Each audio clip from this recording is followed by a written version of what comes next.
Hi! In front of me is Motorola Edge 30 Pro, and today I would like to show you how you can use one-handed mode.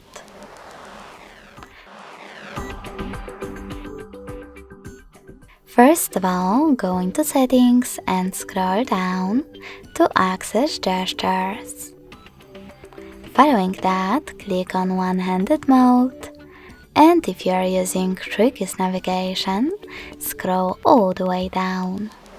Then click on this switcher to enable one-handed mode shortcut. Click on Got It in the pop-up and tap on Pull Screen into Reach if it's not already on.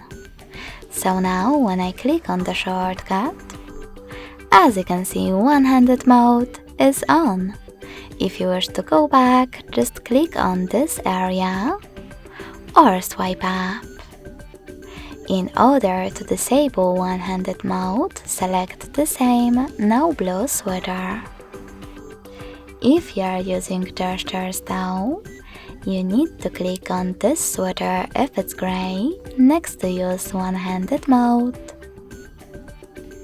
Tap on Pull Screen into Reach and then swipe down from the bottom of your screen.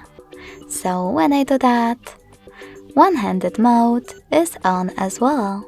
You can go back the same way as before. Thanks so much for watching. If you enjoyed this video, smash that like button, comment and subscribe. Bye!